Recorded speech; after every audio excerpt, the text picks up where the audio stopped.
ആലുവയിലെ ലോഡ്ജിൽ യുവതി കൊല്ലപ്പെട്ടതിന് പിന്നിൽ വിവാഹം കഴിക്കുന്നതിനെ ചൊല്ലിയുള്ള തർക്കം. കൊല്ലം കുണ്ടറ സ്വദേശിനി അഖിലയാണ് കൊല്ലപ്പെട്ടത്.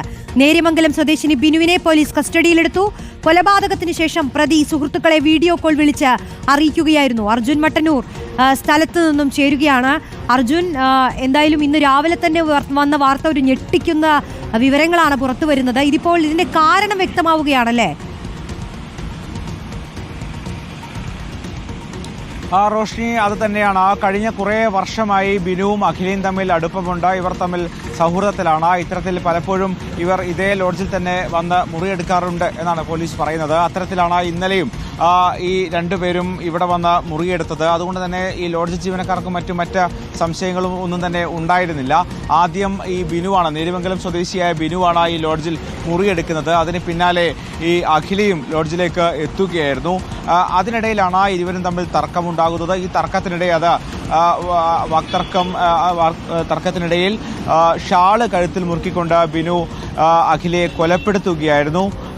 പിന്നീട് ഈ ബിനുവിൻ്റെ സുഹൃത്തുക്കളെ ബിനു വീഡിയോ കോൾ ചെയ്ത് താൻ കൊലപാതകം നടത്തിയ വിവരം അറിയിക്കുകയും ചെയ്തു. ഈ അഖിലയുടെ മൃതദേഹം കാണിക്കുകയും ചെയ്തു.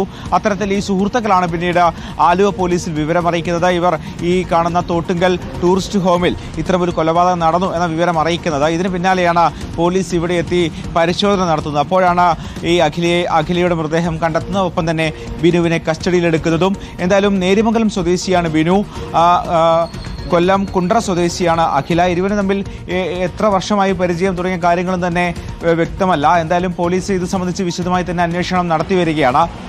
ബിനുവിനെ ഇപ്പോൾ ആലുവ പോലീസ് സ്റ്റേഷനിൽ വിശദമായി തന്നെ ചോദ്യം ചെയ്യുകയാണ്. എന്തായാലും ഇവർ പതിവായി അല്ലെങ്കിൽ പല തവണ ഇതേ ടൂറിസ്റ്റ് ഹോമിൽ റൂം എടുത്തിട്ടുണ്ട് എന്നാണ് പോലീസ് കണ്ടെത്തിയിരിക്കുന്നത്. അത്തരത്തിലാണ് ജീവനക്കാരുടെ മൊഴിയുമുള്ളത്. എന്തായാലും ഇനിയിപ്പോൾ ഇൻക്വസ്റ്റ് നടപടിയിലേക്ക് അല്പസമയത്തിനകം തന്നെ പോലീസ് കടക്കും. അതിനുശേഷം പോസ്റ്റ്മോർട്ടം നടപടിയിലേക്കും കടക്കും. അതോടൊപ്പം തന്നെ ബിനുവിനെ വിശദമായി തന്നെ ചോദ്യം ചെയ്ത് വരികയാണ്. എന്താണ് യഥാർത്ഥ കൊലപാതക കാരണം തുടങ്ങിയ കാര്യങ്ങളൊക്കെ തന്നെ ഇനി പരിശോധിക്കേണ്ടിയിരിക്കുന്നു. എത്ര വർഷമായി ഇവർ തമ്മിൽ പരിചയമുണ്ട്, ഏത് തരത്തിലാണ് ഇവർ തമ്മിൽ പരിചയപ്പെട്ടത് തുടങ്ങിയ അർജുൻ, എന്തായാലും വരും മണിക്കൂറുകളിലും ഇതിന്റെ കൂടുതൽ വിശദാംശങ്ങളിലേക്ക് നമുക്ക് കടക്കാം. അന്വേഷണം തുടങ്ങുന്നു. ഒരു കൊലപാതക വാർത്തയാണ് രാവിലെ തന്നെ വന്നത്.